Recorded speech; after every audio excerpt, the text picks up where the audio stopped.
Cultural. Instituto de Línguas Millennium. Livraria Próton. Faculdade Trilógica Kepp Pacheco. Boa noite, telespectadores. Estamos dando início a mais um programa, O Homem Universal, ou Psicanálise Integral. E eu gostaria de dar início essa noite, boa noite, Dr. Kepp, fazendo uma pergunta que o senhor José Domingos Vieira colocou.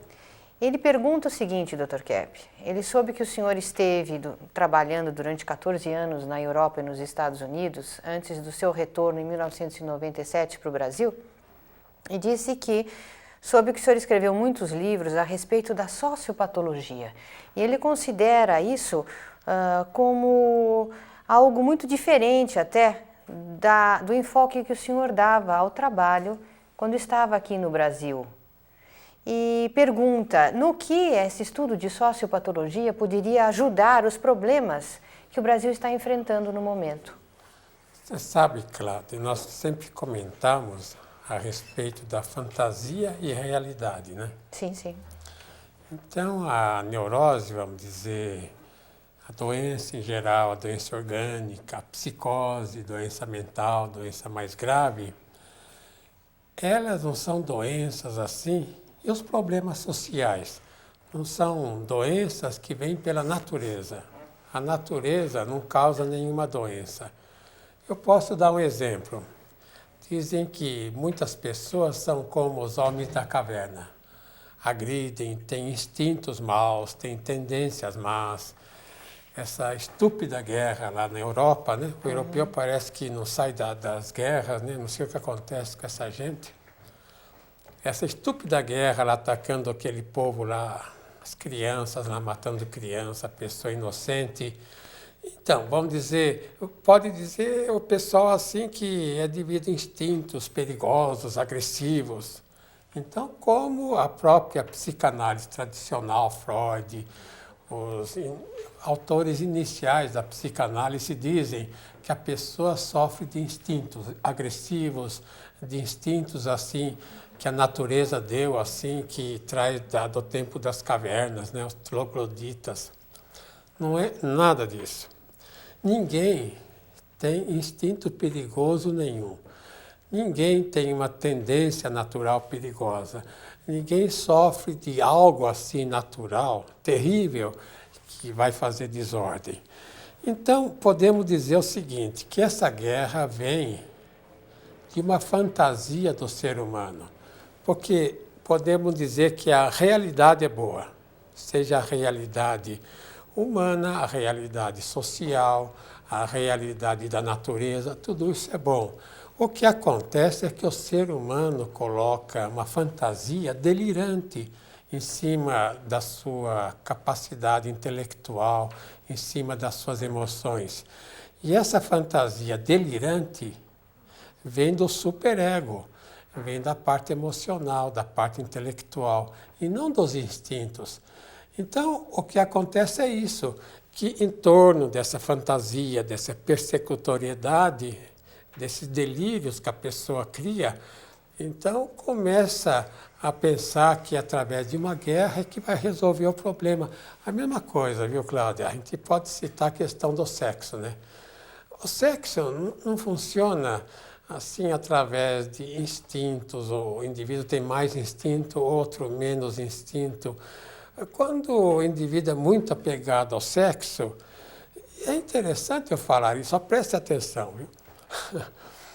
O sexo, o seu indivíduo se diz mais sensual, a mulher sensual, a deusa, né, do amor, isso é mais causado pela fantasia. A pessoa desenvolve tanto a fantasia na mulher e no homem, então começa a ver o instinto sexual, que é uma coisa natural, né, como refeição, aí, pessoa que tem uma refeição, questões assim da natureza, então coloca uma enorme assim fantasia, então aquilo cria assim, um valor imenso, mas só na fantasia, porque se vê na realidade mesmo, é algo simples. Então, como eu estava falando, Cláudia, a doença, os problemas sociais, os problemas assim que a humanidade tem, vem pela fantasia, pelos delírios da pessoa. A hora que a pessoa segura seus delírios, a hora que a pessoa sai da fantasia, então a pessoa está no bem. Então nós podemos dizer, eu dei uma definição, que a doença é a negação, omissão ou deturpação ao ser. Sim. O ser é a realidade, é o real. Porque o ser em si, o ser, a maneira de ser natural, é boa, bela, verdadeira. E o mal, vamos dizer, é justamente uma atitude de oposição que o indivíduo tem ao ser dele. Ao ser, a vida social normal, a natureza. Então ele ataca a natureza, ataca o outro e ataca principalmente a si próprio. Então isso causa doença.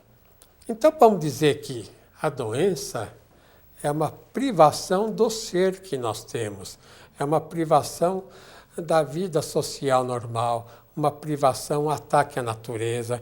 Então isso causa doença. Então doença e problemas são antinaturais, são elementos artificiais.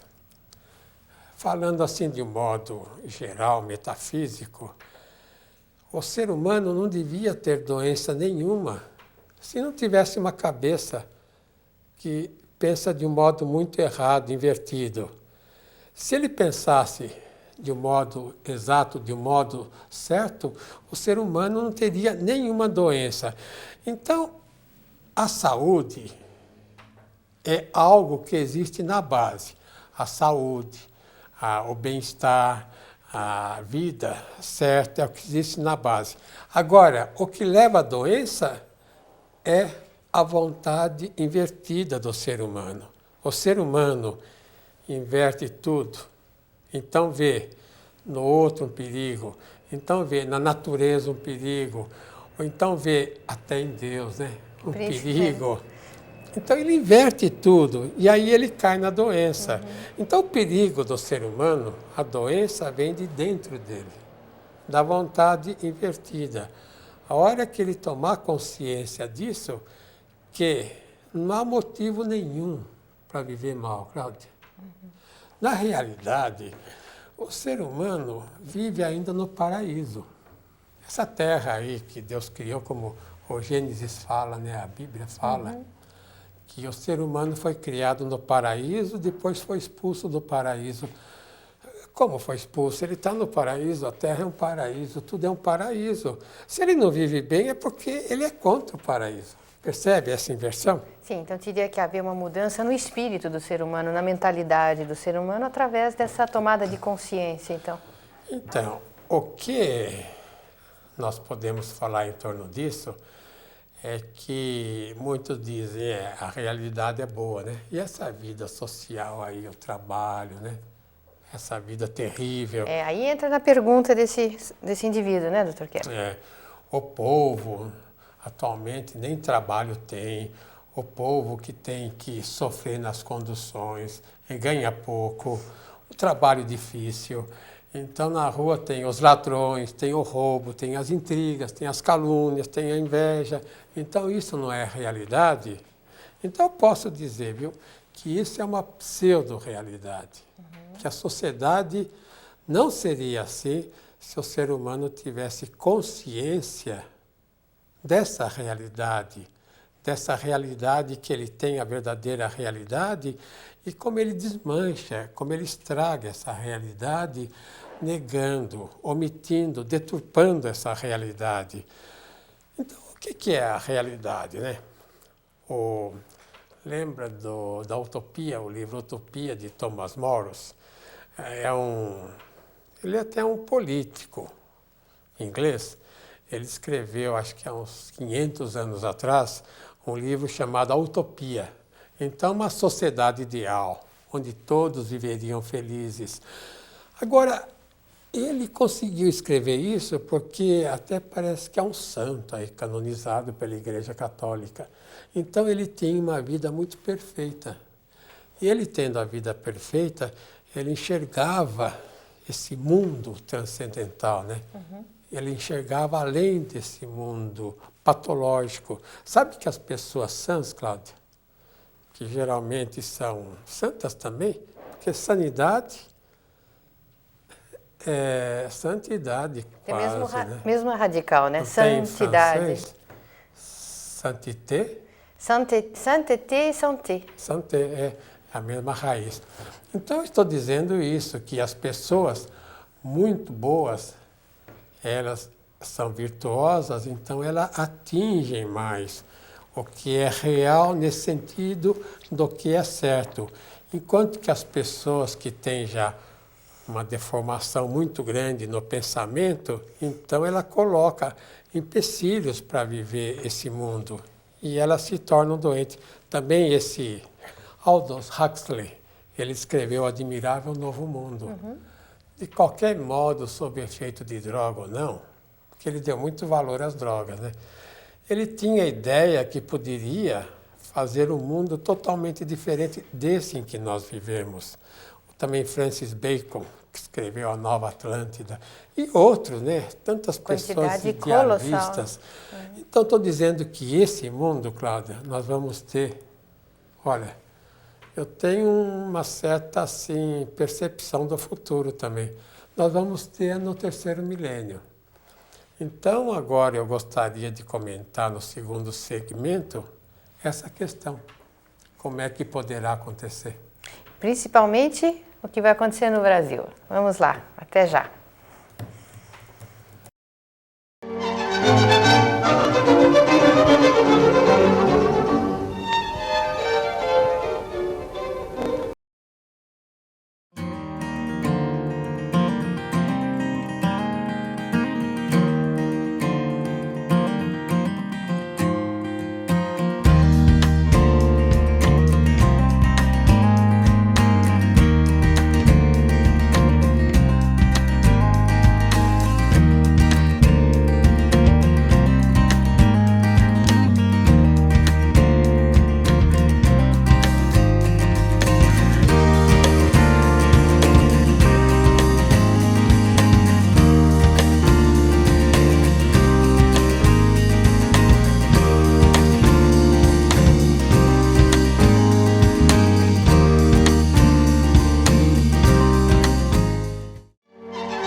Dr. Kepp, o senhor estava comentando no bloco anterior sobre a possibilidade da humanidade rapidamente, até certo ponto, chegar num nível de equilíbrio e de sanidade psicofísica bastante grande através da conscientização da doença individual, da doença social, da psicossociopatologia.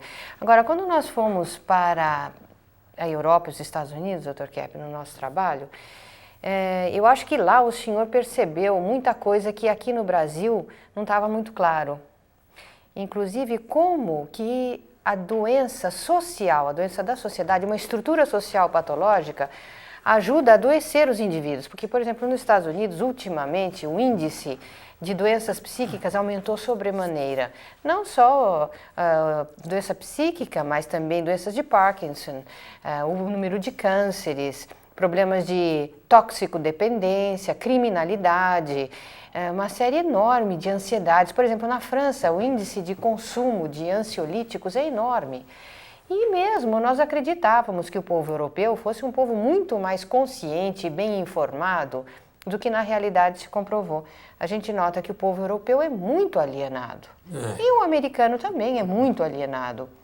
Na Europa, né, eu já falei isso outra vez, nós tínhamos ou temos a impressão que a Europa é um grande assim hospital, um grande sanatório, hospital de pessoas doentes, não só de neurótico, mas doenças mentais. Por isso que o europeu, ele briga tanto, ele cria tanta confusão lá entre eles mesmo. Isso. E nos Estados Unidos, parece, eu já falei isso, um manicômio judiciário, né? Porque lá não é só doença, lá há muita bandidagem por causa do esquema econômico que o povo vive. 10% com uma total riqueza e 50%, 60% assim numa penúria mais ou menos.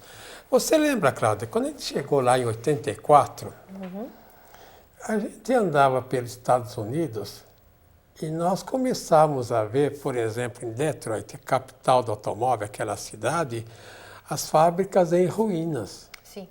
Então, a capital do automóvel acabou. Eles começaram a fazer carros no México, no exterior, no sul dos Estados Unidos. Mas já não tinha aquela vibração, porque lá já tinha só carro japonês, carro da Suécia, né? Suécia, toda a fabricação quase mandava para lá. Alemães, né? A carros alemães. Então, as indústrias fechadas, o pessoal sem emprego. Nós íamos nas fazendas, lembra? A gente via aqueles campos lá cheios de máquinas enferrujadas. Sim. E não produzindo nada. Os fazendeiros desanimados, vendendo as fazendas por qualquer preço. Fato que está acontecendo na Europa atualmente. E o governo lá pagava para a pessoa não produzir, Exatamente. achando que era mais fácil trazer alimentos do exterior, afinal de contas, viver às custas da produção fora. Então, nós começamos a estudar a questão. Eu publiquei este livro aqui, olha, A Decadência dos Estados Unidos e do Povo, Decay of the American People and the United States. Esse desenho não dá para ver direito, mas é uma águia de cabeça para Aqui baixo. embaixo, né? A cabeça da águia para baixo, em queda livre. Uma águia que caiu. Então, nós mostramos isso, Cláudia, lá e através desse livro, que o regime Reaganomics de especulação não dava certo.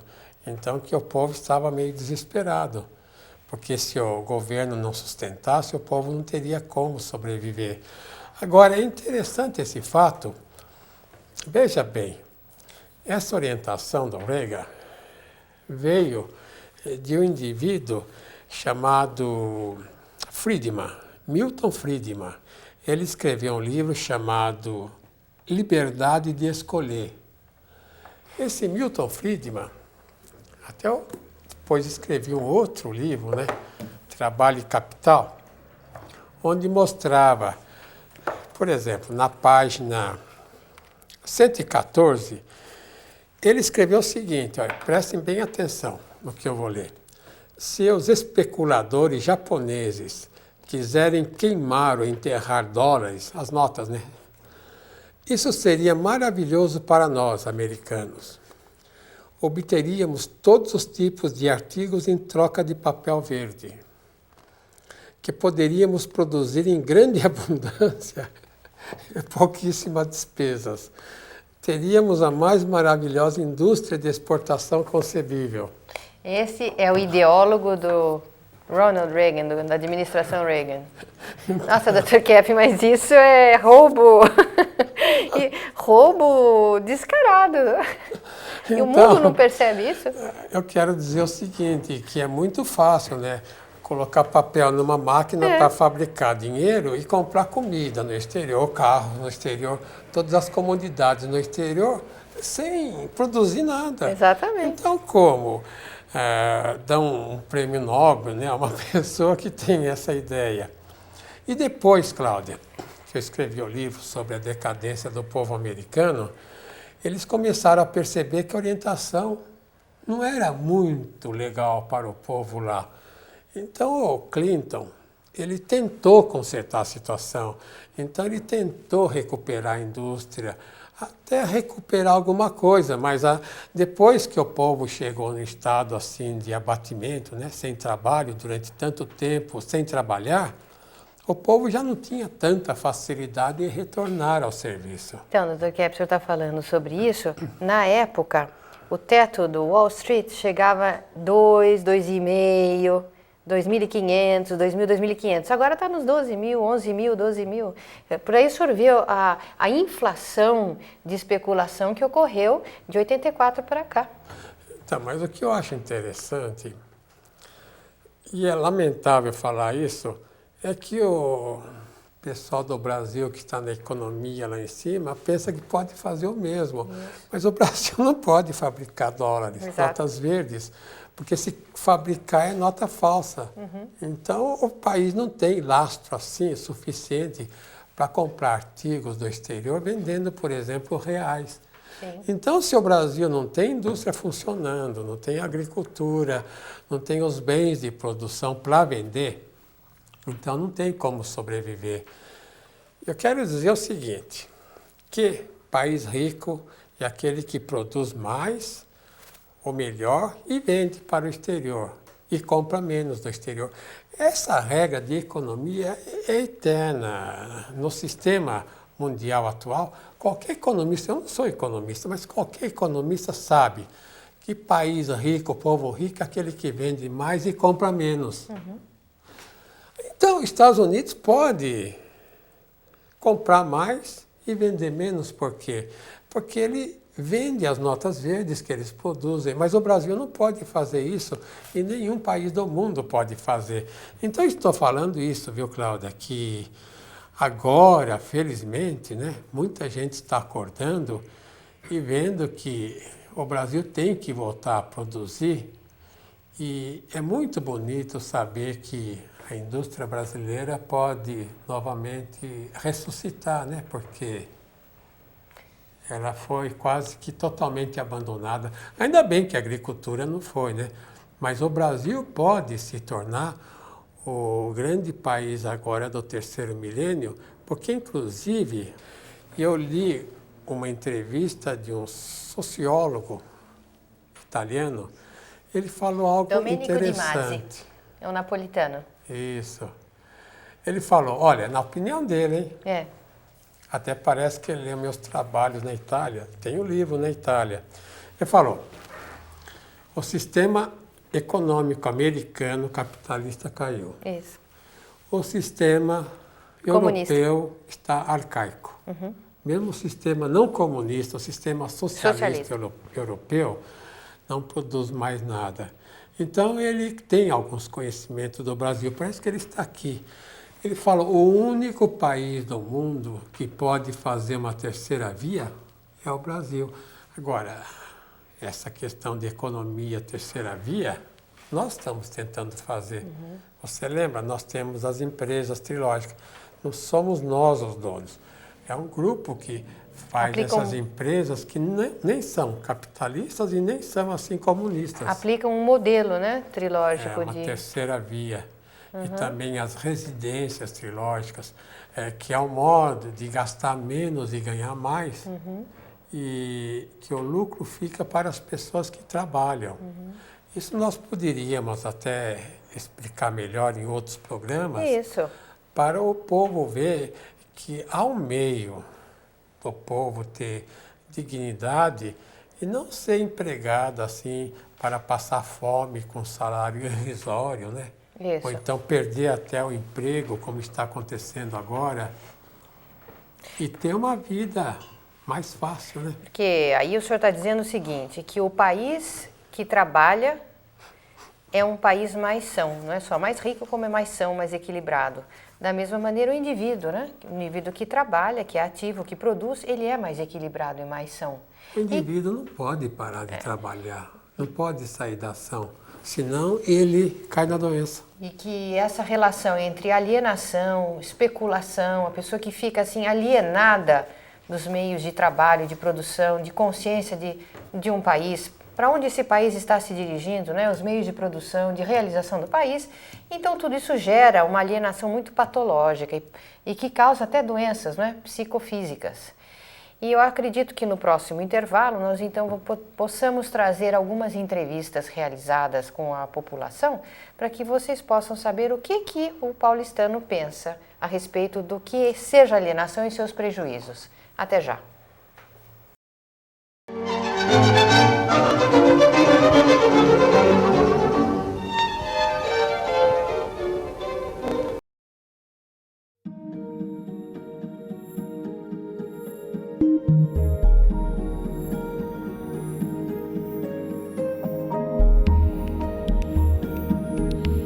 Uma das principais ferramentas para ajudar os alunos no curso de gestão de conflitos é o autoconhecimento.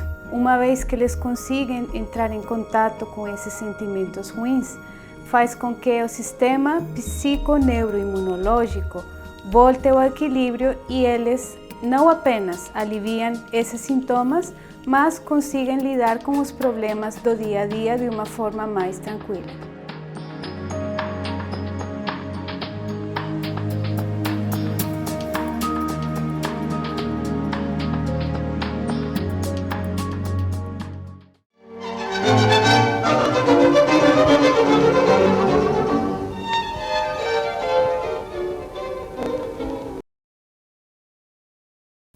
Nossas câmeras foram às ruas para perguntar ao povo de São Paulo o que cada um pensa sobre alienação.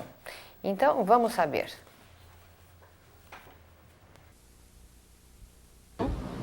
O que é uma pessoa alienada? Alienada, uma pessoa desinformada, ela tem o mundo dela e não tem informações. O que acontece em volta no mundo, na cidade, política, tudo. É uma pessoa que é conduzida. Isso acontece muito aqui. Principalmente pelos padrões de comunicação, a mídia.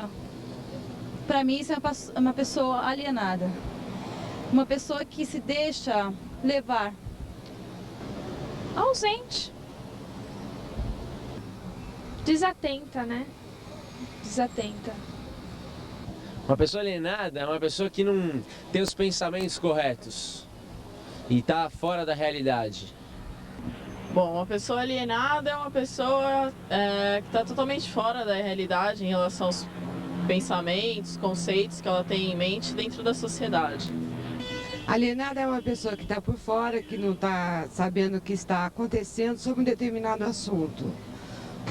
A pessoa alienada, acho que ela teria que entrar nos eixos primeiro, viu? Olha, é muito ruim, é muito mal para quem convive com elas. E inclusive para elas mesmas, né? Pô, acho que o pessoal tem que aprender a se formar melhor, né? Para poder melhorar um pouco de vida, não ficar nessa alienação direta. O que você acha da pessoa alienada?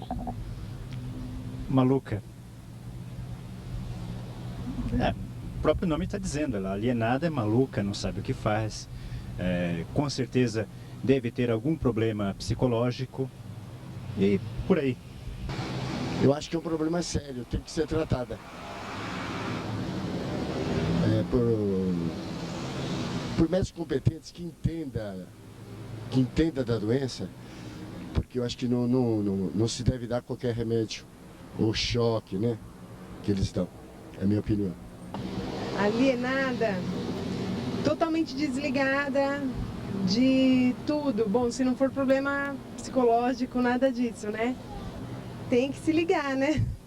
Tem que acordar. Olha, nós temos que distinguir bem o que é ignorância e o que é alienação. É bem diferente. Alguns confundem a pessoa que não lê, que não estuda, que não quer estar a par de nada. Então ou que é privado também, né? Pessoa que, por exemplo, analfabeta. Uma pessoa até assim analfabeta, ela pode não ser alienada.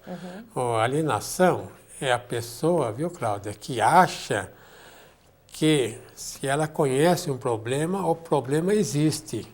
Esse é um grande engano que toda a psicopatologia cometeu. Se a pessoa, por exemplo, não sabe de um problema, o problema não existe. Olha, eu gostaria de ilustrar o que o senhor está dizendo com esse cartazinho aqui. É a ideia da pessoa que acha que ela não vendo os perigos não vão prejudicá-la.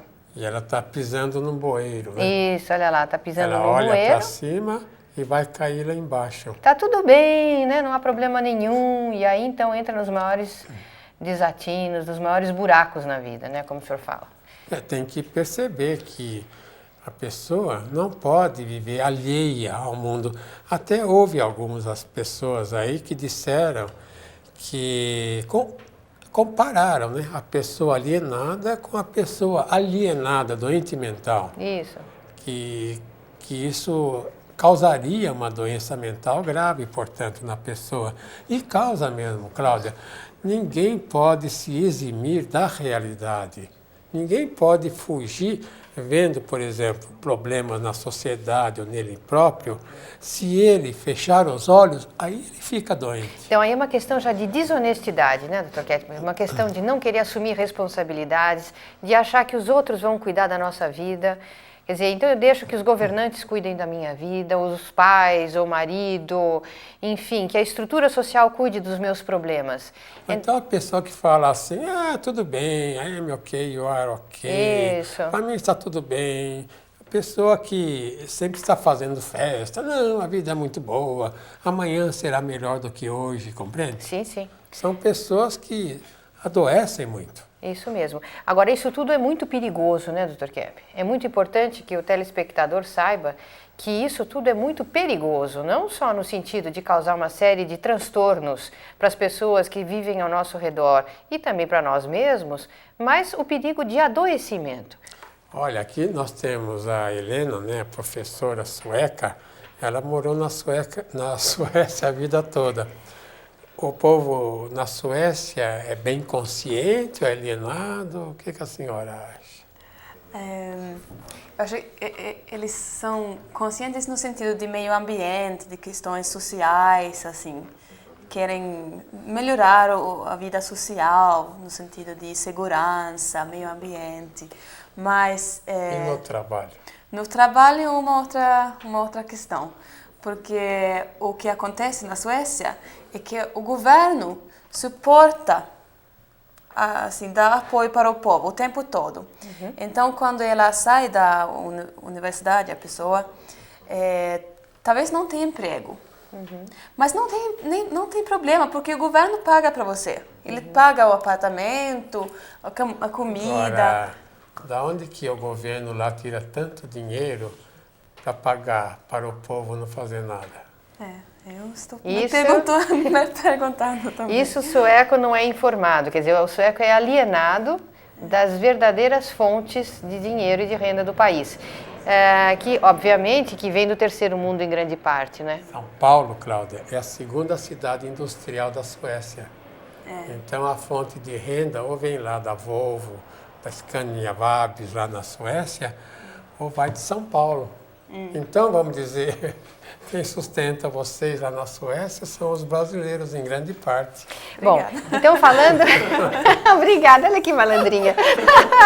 Escuta, então agora eu acho que seria bom, Dr. Kepp, a gente verificar se o povo em São Paulo tem a ideia de que a alienação pode ser prejudicial.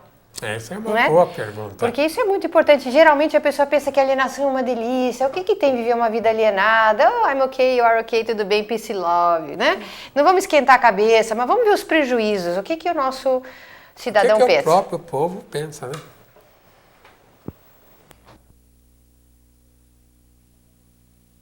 Qual é o perigo da alienação? Passividade. Você tem que, para você trabalhar, conviver com as pessoas, você precisa saber de tudo que acontece em sua volta. Você alienado, você tendo o seu mundo, fica muito restrita a tudo e fica complicado. Vive fora da realidade. O perigo de uma pessoa alienada é não fazer as coisas conforme os outros estão esperando, conforme a sociedade manda, né? Seria estar fugindo dos parâmetros que a sociedade espera, no caso dos cidadãos que nela vive, né? Você pode correr todos os perigos quando você não está sabendo o que está acontecendo. Você está alienada, você está à parte de um determinado assunto. Pode acontecer o imponderável. Acho que prejudicar as pessoas, né? Principalmente prejudicar as pessoas. Muitos. Causa problemas familiares, né? Causa distúrbios familiares, distúrbios no serviço. São muitos os perigos, muitos. O perigo é para as outras pessoas, as pessoas que convivem. Porque uma pessoa alienada, ela não sabe o que faz, ela toma atitudes precipitadas e não responde pelas consequências. Você está fora de sintonia, quer dizer, não tá em contato com nada, tá por fora, né? É ruim. Olha, alguns deles aí, das pessoas que responderam essa pergunta, eles confundiram a questão da alienação. Eles acham que a alienação prejudica as outras pessoas e não prejudica a si próprio. Porque a consciência, que é o contrário da alienação, a consciência é o centro da vida, é o centro do conhecimento. A consciência é identificada com a ação. A pessoa que tem consciência, isso significa que ela tem mais vida, que ela está mais em ação, que ela é mais capaz de sobreviver assim no interior dela. Então que o próprio organismo funciona melhor por causa da consciência que ela tem. Então, Cláudia, a alienação prejudica mais a pessoa alienada. A pessoa, por exemplo, acha que ficando doente, os outros vão cuidar, tudo. Faça isso para ver. Ninguém cuida de ninguém. E o senhor mencionou aí uma série de consequências nefastas diretamente na pessoa, né? No físico, na vida psíquica, fora todas as consequências sociais. Porque o indivíduo alienado de si mesmo, que não tem consciência da própria patologia, então ele vai cometer uma série de desatinos e vai fazer uma ruína na vida profissional, vai arrasar relacionamentos, enfim. E ele cair doente, E né, ele, Cláudia? inclusive, cair doente. Inclusive organicamente. Exatamente. Agora, no caso, Dr. Kepp, no seu livro Libertação, o senhor fez uma relação entre alienação e inveja.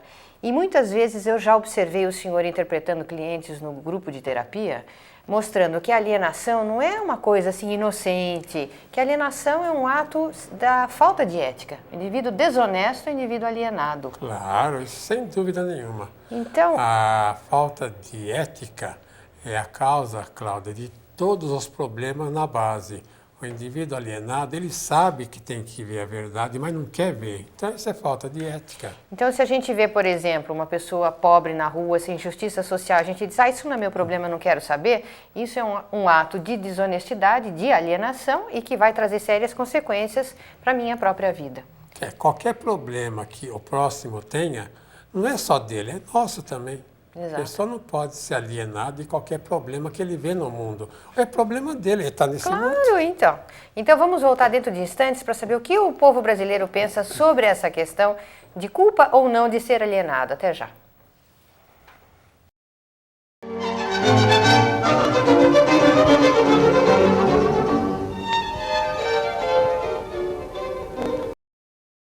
What's it take to be a leader today?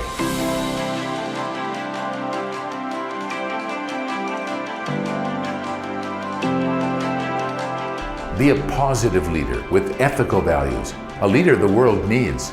Come to Millennium's post-graduation course, the only institute in the world offering post-graduation courses in English with Norberto Keppe's innovative therapeutic method.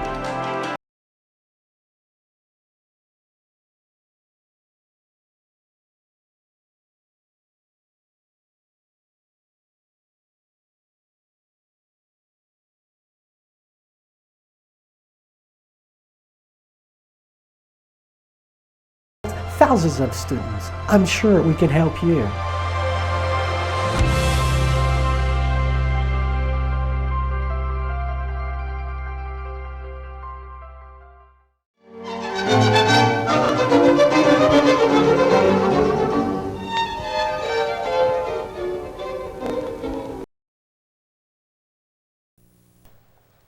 No segmento anterior, nós estávamos comentando a respeito de alienação. Vocês já devem ter observado essas pessoas assim muito santinhas, boazinhas, que geralmente são vistas assim como as alienadas da casa ou da família. Então, frequentemente esquecem, por exemplo, o forno aceso, então queima o bolo. Ou então é aquela pessoa que recebe um recado urgente para alguém e esquece de dar, é alienado, esqueceu, compreende? Então, sabe que uma determinada pessoa dá muito valor a um objeto, então vai lá e quebra aquele objeto, alienadamente.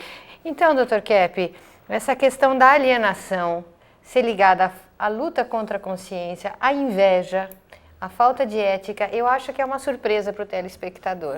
O próprio Freud dizia, né, que o esquecimento não é algo voluntário, que o esquecimento é por motivos inconscientes.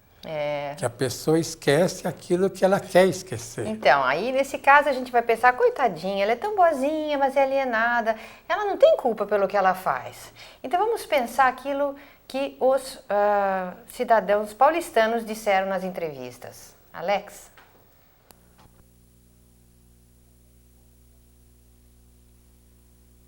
Você acha que a pessoa alienada é culpada pelas consequências da sua alienação? Depende, né? Se não for nenhum problema, então é falta de informação, não busca, não se informa, não lê. Ela com certeza, dependendo da situação, depende totalmente da pessoa, entendeu? Não, ela sendo alienada, ela não pode ser culpada, ela tem que ser tratada. Ela tem que procurar, alguém tem que ser responsável por ela para encontrar as causas da alienação. Portanto, ela não deve ser culpada. A exemplo dos indígenas, dos silvícolas, das crianças, dos loucos em geral. Com certeza. Só ela é a culpada, é a única culpada. Depende, não sei, isso é vago, né? Depende de que tipo de alienação, que tipo de pessoa, né? É vago, né? Seria, em parte seria. As consequências, no caso, quando a pessoa ela é alienada, ela não mede. Então, isso pode estar atingindo a terceiros e a consequência disso tudo é grave, né, no caso. Não sei se ela é totalmente culpada, mas uma parte da culpa tem a obrigação de se informar, de estar sabendo seus direitos de cidadão, etc. e tal. Aí fica difícil, porque uma pessoa alienada, para ela as coisas estão acontecendo normalmente, né? Mas para as outras não. Acho que há casos e há casos, teria que ver profundamente o que ela fez ou não e falar, ó, você está errado e acabou, você está alienado e é melhor você procurar ajuda, tá bom? Sim, com certeza, porque ela própria causa alienação, entendeu?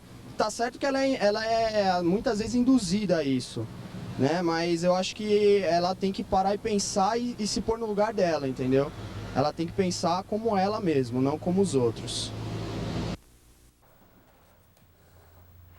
Dr. Kepp, o senhor notou que muita gente tem noção, né, de que o indivíduo alienado não é um indivíduo assim isento de responsabilidade pelos atos que comete de alienação.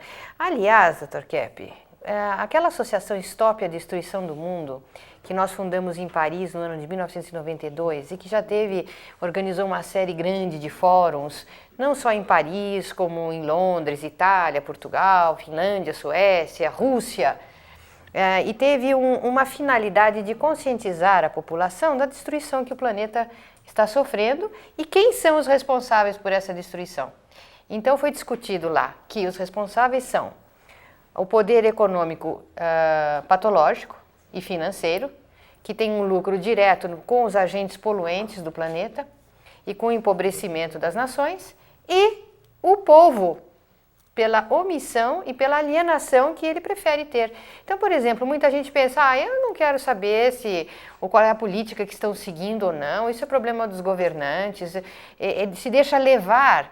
No entanto, cada dia mais a gente nota que o problema de poluição ambiental está atingindo níveis assim absurdos, não é? Não só no sentido da atmosfera, mas as águas poluídas, os rios, e uma série enorme de perturbações. Daqui a pouco o planeta estoura, não aguenta mais, isso que vai acontecer, e todo mundo alienado. Então, nós temos que admitir que os ecologistas são verdadeiros heróis. São heróis, não há dúvida. Eles lutam, às vezes, contra os próprios poderes. Sem dúvida. Quando nós falamos em poder aqui para vocês no Brasil, porque nós somos brasileiros, nós nos referimos mais aos poderes do exterior, do primeiro mundo, que inclusive trata o Brasil como colônia. Exato. Nós não nos referimos principalmente ao poder do Brasil, nós nos referimos ao grande poder lá que manda no mundo todo. Então você veja, Cláudia, a pessoa prefere a alienação por quê?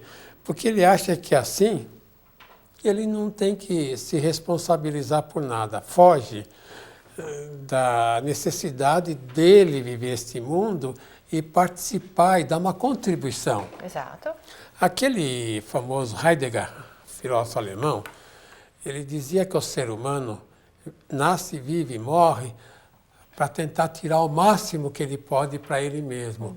Mas o indivíduo egoísta, egocêntrico, ele se torna negativo para ele próprio, porque ele sendo egoísta, ele não produz nada assim de importante para o mundo. Só os indivíduos maduros que têm responsabilidade é que são os grandes compositores, artistas, filósofos, pensadores, economistas, etc, etc. Sim. Só o indivíduo consciente é que consegue ele próprio ter um grande progresso na vida, Cláudia. E tem que pagar um preço para isso, né, doutor Kepp? Indivíduo consciente. Agora, essa é outra questão. Essa é a questão. É aí que a vaca Se a gente fala muito a verdade, como nós falamos nos Estados Unidos, vem bomba na cabeça. Viu? É um preço que se paga no sentido social, é um risco que se corre e que se tem que assumir. Mas temos que assumir. Ou vocês se tornam conscientes e falam para tentar corrigir a situação, ou então o mundo acaba. A senhora está de acordo? Estou, com certeza. Mas, Helena, você não tem a sensação também, como muita gente tem, de que saber dos problemas, que os problemas são muitíssimo mais graves do que normalmente se pensa, que isso torna a vida assim uma vida triste, que a pessoa perde a graça de viver, que ser consciente significa a pessoa sofrer. E que ela não pode fazer nada também, não acha? A pessoa é pessimista, só vê problemas, não tem luz na vida. Mas é o contrário. A pessoa vendo os problemas, corrigindo os problemas, ela vai ter muito mais capacidade de viver bem. Porque a consciência tem dois ramos. É a consciência do bem, né? De tudo que é bom, da realização, e a consciência dos erros. Agora, para o indivíduo realizar, ele tem que ver os erros. Sim. Como é que ele pode realizar? Dizem até que o indivíduo mais perfeito que existe, o santo, né? Aí os católicos falam, os religiosos, que o santo peca 7 vezes cada dia. Então, se o indivíduo não vê a problemática, como é que ele pode crescer, fazer algo importante, se esses problemas impedem que ele cresça? Então. É questão da censura. E ver os problemas é como que se pagar um preço. Porque ver um problema causa um certo sofrimento interior. Causa às vezes muito sofrimento. E esse fardo, só os indivíduos mais responsáveis, os indivíduos mais maduros e realizadores é que aceitam pagar. No entanto, a qualidade de vida de um indivíduo responsável automaticamente vai ser melhor, mesmo que ele sofra pressões. Qual o maior problema que a senhora vê, falando com uma sueca, a gente fala do primeiro mundo, Estados Unidos e Europa. Qual o maior problema que existe lá? O primeiro que vem na cabeça é que eles se acham invulneráveis. Dá para entender? Sim. Claro. É assim que dá para... Pode fazer o que quiser. Isso. Dá para construir qualquer coisa, de assim, cortar florestas, assim, dá vazão para essa megalomania do homem. Sabe, Helena, a pessoa do poder, mas a gente fala do poder errado, porque tem que ter o poder certo, né? Claro. E não é anarquia. O indivíduo tem que ser, assim, vamos dizer, um pastor, como falam os religiosos, quer dizer, o pastor para as ovelhas seguirem, que isso sempre vai haver. Mas o maior problema para o poder errado é justamente isso. O poderoso que comete tantos erros, seja lá um ditador ou de qualquer espécie, ele pensa que ele pode fazer o que quiser, que não vai acontecer nada para ele. Que ele é invulnerável. É a teomania, né? A teomania na sociedade. Existe um pacto, né, do primeiro mundo em torno assim desse conceito, é que eles podem, por exemplo, bombardear a Iugoslávia, não tem importância, é um país sem defesa? Sem defesa, meio do terceiro mundo, que eles podem mudar as leis, quer dizer, vender o que eles querem para o mundo todo e não comprar, por exemplo, e deixar o terceiro mundo morrer de fome. Eles têm essa ideia, Cláudia. E todo poderoso que não tem consciência tem ideia de que ele pode ser louco como quiser. Bom, ele não vai pensar que ele é louco, né, claro? Exato. Mas ele pode manifestar o que ele quiser, fazer o que ele quiser, que não tem consequência. A grande patologia da sociedade é a questão do poder. Viu? Helena, nos seus cursos, qual é a sua impressão? Você acha que os brasileiros são mais alienados, menos alienados? Em que termos, no que, em relação ao povo europeu? É mais ou menos alienado do que o sueco.